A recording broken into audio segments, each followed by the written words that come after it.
سلامونه نیکې هیلې په دې هیله چې ټول روغ او جوړ اوسېږئ.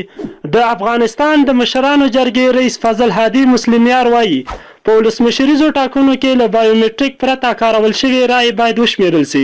ویډیو در سره حتما تر اخره پورې وګورئ. زموږ د یوټیوب چینل پښتو ټاپ ټي وي همدا اوس سبسکرایب ورسره د ګونګړي نشان ووهئ. ښاغلی مسلمیار په یو ویډیو کې چې په ټولنیزو رسنیو کې لاس په لاس کیږي ویلي غیر بایومټریک شوې رایې د خلکو حق دی او نه باید وخوړل شي.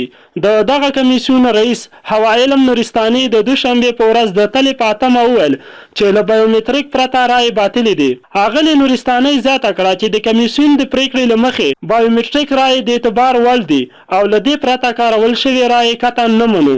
بل لور ته رحمت الله نبیر چې ولسمشرۍ ټاکنو ته هم نوماند و د مسلمیار د خبرو په غبرګون کې وویل چې څوک وایي باید غیر بایومټریک رایې وشمارل شي نو لومړی خو د هغه تابعیت وګورئ چې آیا افغانی دی او که نه. ورسره تېره ورځ عبدالله هم خپله بریا اعلان کړې وه چې ویلي وو چې که باطلې رایې له سمو رایو څخه بیلې شي نو دی په بېساري ډول سره د ولسمشریزو ټاکنو کې ګټونکی دی. چې بیا عبدالله د ټاکنو له خپلواک کمیسیون له مخالفت سره هم مخ شو او د خپلواک ټاکنو کمیسیون اعلان وکړ چې وخت له مخکې هیڅ کاندید حق نه لري چې ځان بریالی اعلان کړي.